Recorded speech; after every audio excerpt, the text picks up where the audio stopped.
ನಮಸ್ಕಾರ ವೀಕ್ಷಕರೇ, ಧ್ವನಿ ಸಂಜೆ ವಾಹಿನಿಗೆ ಸ್ವಾಗತ. ಎಲ್ಲರಿಗೂ ಹೊಸ ವರ್ಷದ ಶುಭಾಶಯಗಳು. ನಾನು ಅಮಿತಾ ಮಂತ ಅಂತ ಕರ್ನಾಟಕ ಆರೋಗ್ಯ ಮಹಿಳಾ ಸಂಘದ ಅಧ್ಯಕ್ಷರು. ಸೊ ಇಲ್ಲಿ ನಾವು ಇಲ್ಲಿ ಸೇರಿರುವುದು ಜನವರಿ 4ರಂದು ನಿಮ್ಹ್ಯಾನ್ಸ್ ಕನ್ವೆನ್ಷನ್ ಸೆಂಟರ್ನಲ್ಲಿ ನಡೆಯಲಿರುವ ಅಖಿಲ ಭಾರತ ಈಡಿಗ ಮಹಿಳಾ ಸಮಾವೇಶ. ಈ ಮಾಹಿತಿಗಾಗಿ ನಿಮ್ಮೊಂದಿಗೆ ಹಂಚಿಕೊಳ್ಳಲಿಕ್ಕೆ ನಾನು ಬಂದಿದ್ದೇನೆ. So it is more on inclusive ಮತ್ತು ಏಕತೆಯೊಂದಿಗೆ ಮುಂದಿನ ಸಮಾಜ ನಿರ್ಮಾಣಕ್ಕೆ ಕೈ ಜೋಡಿಸುವುದು. ಈ ಸಮಾವೇಶವು ಮಹಿಳಾ ಸಬಲೀಕರಣ, ಸಮಾಜದ ಏಕತೆ, ಸಂಸ್ಕೃತಿ, ಸಂಪ್ರದಾಯಗಳ ಸಂರಕ್ಷಣೆ ಹಾಗೂ ಮುಂದಿನ ಪೀಳಿಗೆಗೆ ಮಾರ್ಗದರ್ಶನ ನೀಡುವ ಉದ್ದೇಶವನ್ನು ಮುಖ್ಯ. ನಿಮ್ಮ ಬೆಂಬಲ ನಮಗೆ ಶಕ್ತಿ ನೀಡುತ್ತದೆ. ನಿಮ್ಮ ಅಮೂಲ್ಯ ಸಮಯವನ್ನು ಮೀಸಲಿಟ್ಟು ಈ ಪತ್ರಿಕಾಗೋಷ್ಠಿಗೆ ಆಗಮಿಸಿರುವ ಪ್ರತಿಯೊಬ್ಬ ಪತ್ರಿಕಾ ಬಂಧುಗಳಿಗೆ ನಮ್ಮ ಸಂಘದ ಪರವಾಗಿ ಹೃತ್ಪೂರ್ವಕ ಸ್ವಾಗತ ಕೊಡ್ತಾ ಇದ್ದೇವೆ. ಈ ಸಂದರ್ಭದಲ್ಲಿ ನಮ್ಮೊಂದಿಗೆ ವೇದಿಕೆ ಉಪಸ್ಥಿತಿರುವ ನಮ್ಮ ಸ್ಥಾಪಕರು ಆದ ನಳಿನಾಕ್ಷಿ ಸಣ್ಣಪ್ಪನವರು ಮತ್ತು ನಮ್ಮ ಈ ಪ್ರೋಗ್ರಾಮಿನ ಚೇರ್ಮನ್ ಆದ ಅಶಿತಾ ಇನ್ವಿಟೇಷನ್ ಕೊಟ್ಟಿದ್ದೀವಿ. ನಮ್ಮ ಒಂದು ಸಂಘದ ಇದು ಹಿಸ್ಟ್ರಿ ಹಿಂಗೆ ಬೆಳ್ಕೊಂಡು ಬಂತು ಅಂತ ಕೊಟ್ಟಿದ್ದೀವಿ. ಸೊ ಅವ್ರು ಹೇಳ್ದಂಗೆ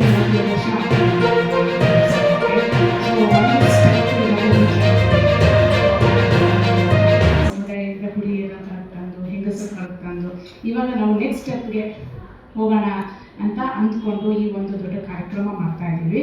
ಸೊ ಇದರಲ್ಲಿ ಇನ್ವಿಟೇಷನ್ಗೆ ಎಲ್ಲ ಬರ್ತಾ ಇದ್ದಾರೆ, ವ್ಯಕ್ತಿಗಳು ಬರ್ತಾ ಇದ್ದಾರೆ. ಅದಾದ ಮೇಲೆ ನಾವು ಒಂದು ಸನ್ಮಾನ ಸಮಾರಂಭ ಇಟ್ಕೊಂಡಿದ್ದೀವಿ. ಇದೇನು ಅಂದರೆ ಎಲ್ಲ ಕಡೆ ಏನು ಮಾಡ್ತಾ ಇದ್ವಿ ನಮ್ಮ ಸಮುದಾಯದಲ್ಲಿ ಏನಂದರೆ ಯಾರನ್ನಾರು ಗುರುತಿಸಿ ಸನ್ಮಾನ ಮಾಡ್ತಾಯಿದ್ರು, ಅವಾರ್ಡ್ ಮಾಡ್ತಾಯಿದ್ರು. ಸೊ ಇವಾಗ ನಾವೇನು ಮಾಡಿದ್ದೀವಿ ಅಂತ ನಾವು ಕಾಲ್ ಫಾರ್ ಮಾಡಿದ್ವಿ. ಯಾರ್ಯಾರಿಗೆ ಏನೇನೋ ಅಚೀವ್ ಮಾಡಿದ್ದೀರಾ ನೀವು ಒಂದು ಅಪ್ಲಿಕೇಶನ್ ಹಾಕಿ. ಯಾಕಂದರೆ ನಾವು ಅಂದ್ಕೊಂಡು ನಮ್ಮ ಸಮುದಾಯದ ಜಾಸ್ತಿ ಜನ ಇಲ್ಲ ಆ ಥರ. ಸೊ ಬೇರೆ ಥರ ಮಾಡೋಣ, ಯಾವಾಗ ನಾವು ಗುರುತಿಸಿ ಅವರಿಗೆ ಸನ್ಮಾನ ಇಲ್ಲ ಅವಾರ್ಡ್ ಕೊಡೋ ಬದಲು ಅವರನ್ನೇ ಕೇಳೋಣ ನಿಮ್ಮ ಅಚೀವ್ಮೆಂಟ್ ಅಂತ. ಅವಾಗ ನಮಗೆ ಸಾಕಷ್ಟು ಅಪ್ಲಿಕೇಶನ್ಸ್ ಬಂತು. ಅದರಲ್ಲಿ ನಾವು ನೋಡಿ ಯಾರಿಗೆ ಇವಾಗ ಅನಿಸುತ್ತು ಅಂತ ಹೇಳಿಬಿಟ್ಟು ನಾವು ಅವಾರ್ಡ್ಸ್ ಕೊಡ್ತಾಯಿದ್ದೀವಿ. ಫಸ್ಟು ಸೂಪರ್ ಅಚೀವರ್ಸ್ ಅಂದರೆ ಯಾರು ತುಂಬ ಅವಾರ್ಡ್ಸ್ ಬಂದಿದೆ, ಇಂಟರ್ನ್ಯಾಷನಲ್ಲು, ನ್ಯಾಷನಲ್ಲು, ಇಲ್ಲ ರಾಜ್ಯೋತ್ಸವ ಅವಾರ್ಡು ಯಾರ್ಯಾರು ಬಂದಿದ್ದಾರೆ ಗಂಡಸರು ಅಲ್ಲಿ ಹೆಂಗಸರಾಗಲಿ ಅವ್ರಿಗೆ ಕೊಡ್ತಾಯಿದ್ದೀವಿ. ಆಮೇಲೆ ಆ್ಯಸ್ ಅ ಎನ್ಕರೇಜ್ಮೆಂಟ್ ಒಂದು ಅವಾರ್ಡ್ ಕೊಡ್ತಾಯಿದ್ವಿ. ಅದು ಬಿಟ್ಟು ನಾವು ಯೂತ್ಸ್, ಯಾಕಂದರೆ ನಮ್ಮ ಒಂದು ಸಮುದಾಯದಲ್ಲಿ ಸ್ವಲ್ಪ ಏನಾದರೂ ಕಮ್ಮಿ ಇವಾಗ ಬರ್ತಾ ಇದ್ದಾರೆ. ಸೊ ಅವರಿಗೆ ಒಂದು ಆ್ಯಸ್ ಎ ಎನ್ಕರೇಜ್ಮೆಂಟ್ ನಾವು ರೇಸಿಂಗ್ ಸ್ಟಾರ್ ಅಂತ ಒಂದು ಯುವಕರಿಗೂ ಒಂದು ಅವಾರ್ಡ್ ಸೆಕ್ಷನ್ ಇಟ್ಟಿದ್ದೀವಿ. ಹಾಗೆ ನಮ್ಮ ಒಂದು ಸ್ಥಾಪಕರಿಗೆ ಅಲ್ಲಿಂದ ನಿಮಗೆಲ್ಲ ಗೊತ್ತಿರ್ಬೋದು ಈಡಿಗ ಸಮುದಾಯ ಹಿಂಗಿತ್ತು ಇವಾಗ ಹಿಂಗಾಗಿದೆ ಅಂತ. ಸೊ ಇವರು ಬೆಳೆಸ್ಕೊಂಡ್ಬಂದಿದ್ದ ಸ್ಥಾಪನೆಯಿಂದ ನಾವೆಲ್ಲ ಹೆಂಗಸರು ಇವತ್ತು ಬಂದು ಕೂತ್ಕೊಳ್ಬೇಕಾಗಿದ್ದ ಕಾರಣನೇ ಇವರು ಒಂದು ಏನಂತಾರೆ ಹಾಕಿದ ಒಂದು ಅಡಿಪಾಯ ಇಲ್ಲ ಫೌಂಡೇಶನ್ ಅಂತ ಹೇಳ್ಬೋದು. ಸೊ ಇವರೆಲ್ಲ ಹಾಕಿದ ಫೌಂಡೇಶನ್ ಇವಾಗ ನೆಕ್ಸ್ಟ್ ನಾವು ಹೇಗೆ ತೊಗೊಂಡು ಹೋಗ್ಬೋದು, ಮುಂದೆ ಹೇಗೆ ಅದನ್ನು ನಾವು ಇನ್ನೂ ಮುಂದೆ ನಾವು ಹೇಗೆ ಪ್ರೋಗ್ರೆಸ್ ಆಗ್ಬೋದು ಅಂತ ಒಂದು ವಿಷಯವಾಗಿ ನಾವು ಈ ಪ್ರೋಗ್ರಾಮ್ ತೊಗೊಂಡಿದ್ವಿ. ಇದಾದ ಮೇಲೆ ನಾವು ಒಂದು ನಮ್ಮ ಇದರಲ್ಲಿ 26 ಪಂಗಡಗಳಿವೆ. ಸೊ ನಾವೇನು ಮಾಡ್ಕೊಂಡಿದ್ವಿ ಅಂದರೆ ಇವಾಗ ನಾವು ಒಟ್ಟುಗೂಡಿದ್ರೇ ಒಂದು ಶಕ್ತಿ ಅಂತ ಅಂದ್ಕೊಂಡಿದ್ವಿ.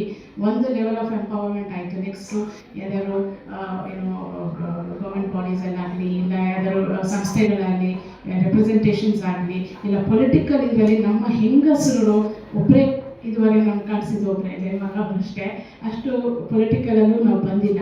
ಸೊ ಇವಾಗ ನಾವೊಂದು ಲೀಡರ್ಶಿಪ್ ಪ್ರೋಗ್ರಾಮ್ ಆಗಿ ಒಟ್ಟುಗೂಡಿ 26 ಪಂಗಡಗಳ ಒಟ್ಟುಗೂಡಿ ನಾವೊಂದು ಮೆಮೊರಾಂಡಮ್ ನಾವು ಕೊಡಬೇಕಂತಿದ್ದೀವಿ. ಯಾಕಂದರೆ ನಮ್ಮ ಜಾತಿಯಲ್ಲಿ ಅಷ್ಟು ರೆಪ್ರೆಸೆಂಟೇಷನ್ ಇಲ್ಲದ್ರಿಂದ ಎಸ್ಪೆಷಲಿ ಹೆಂಗಸರು.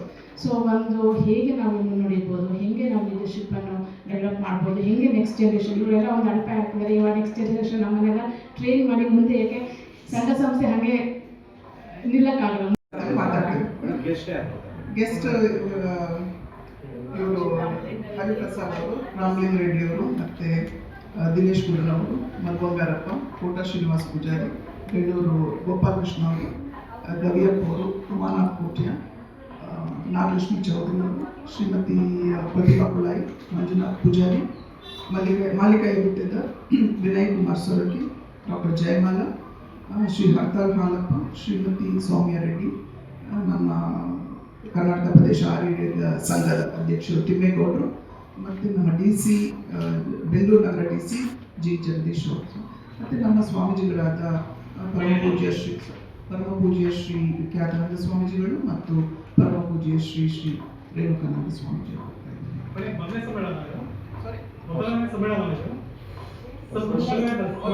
ಮೊದಲ ಸಮ್ಮೇಳನ ಅಂತರ ಅಖಿಲ ಭಾರತ ರಾಷ್ಟ್ರೀಯ ಮೊದಲನೇದು.